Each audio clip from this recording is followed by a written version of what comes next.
when a pair of burglars escaped from Amsterdam's Van Gogh Museum on a frosty December morning in 2002 with two of the artist's priceless 19th-century paintings in tow.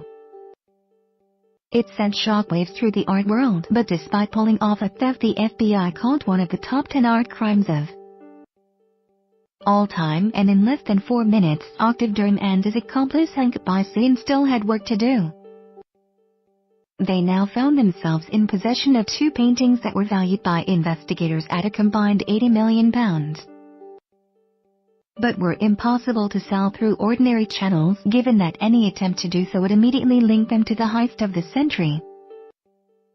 Now a new documentary, Stealing Van Gogh, has revealed how Durham and Bison's links to the criminal underworld allowed them to get the red-hot spoils of their audacious raid off their hands for a jaw-dropping sum, albeit one far less than the paintings were actually worth. In it, independent arts crime investigator Arthur Brandt explains how stolen art is used as a banknote to be traded for arms or drugs in the criminal underworld, with a standard value of 10% of the figure it would fetch on the open market.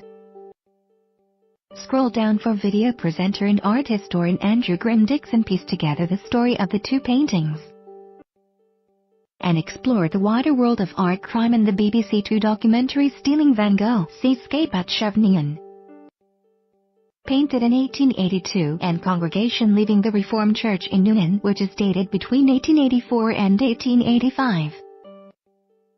Were taken from Amsterdam's Van Gogh Museum on December 7, 2002 by thieves who climbed onto the roof, used sledgehammers to smash reinforced security glass, and swept the two artworks closest to the hole they'd made, escaping via a rope tied to a flagpole less than 4 minutes later. It would be some 14 years before they were finally recovered, almost 2,000 kilometers away in a mafia hideout in Naples, Italy. At the time of the heist, neither painting had ever been sold, meaning they had no market value. But investigators estimated the value of the stolen works at £80 million, according to Brandt's insight.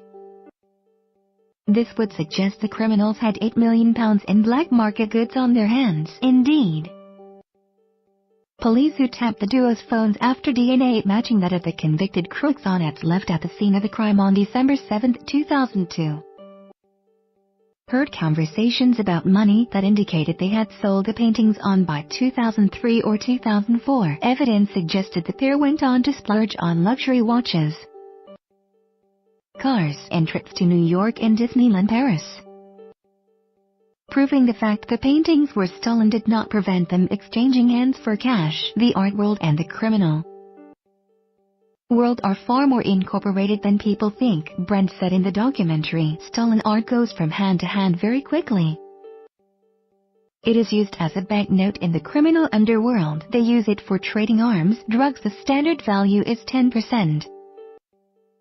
It means if you steal a painting worth £10 million, you can use it as a banknote for £1 million, 10% of the value, on the open market, he said. While they were stolen from the Van Gogh Museum in Amsterdam, the paintings eventually ended up in Italy, secreted behind a false wall inside a Camorra safe house in Naples. An elite art crime squad within the Italian Carabinieri carried out investigations into the stolen artworks and told Grimm-Dixon of their conviction. The two thieves were only successful in their theft because they liaised with an insider within the Van Gogh Museum.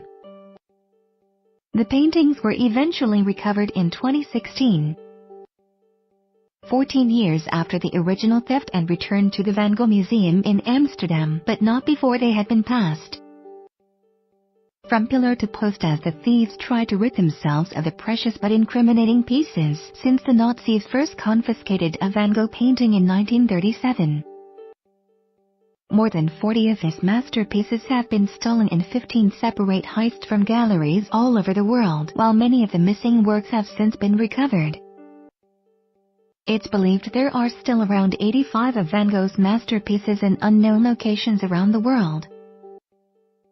Stealing Van Gogh is available to watch on BBC iPlayer. The paintings were stolen on December 7, 2002.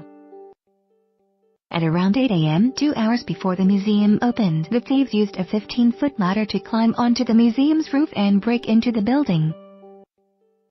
Escaping by sliding down a rope, 2 men, Octave Durham and accomplice Hank Bison, were later caught and convicted of the theft. Thanks in part to DNA evidence linking them to the scene, the men were sentenced to 4 years and 4.5 years respectively. But the paintings, which were not insured, were not immediately recovered.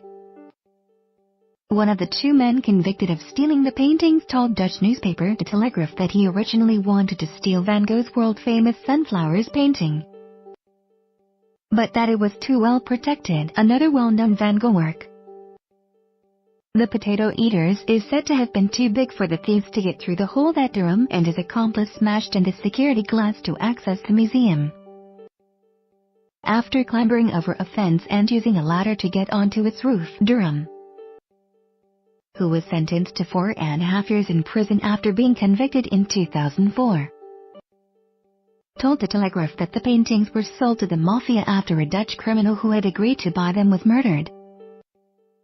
Why were the paintings so special? Seascape at Scheveningen is the only Van Gogh painting from the Hague period 1881 to 1883 that the Dutch Museum had in its collection. It is one of the only 2 seascapes that he painted during his years in the Netherlands, and it is a striking example of Van Gogh's early style of painting. Already showing his highly individual character, the museum said. Meanwhile, Congregation leaving the Reformed Church in Noonan was painted by the artist for his mother. It is a small canvas that shows the church where Van Gogh's father was a minister in 1885 after his father's death. Van Gogh reworked the painting and added the churchgoers in the foreground, among them a few women in shawls worn in times of mourning. This may be a reference to his father's death, the museum said.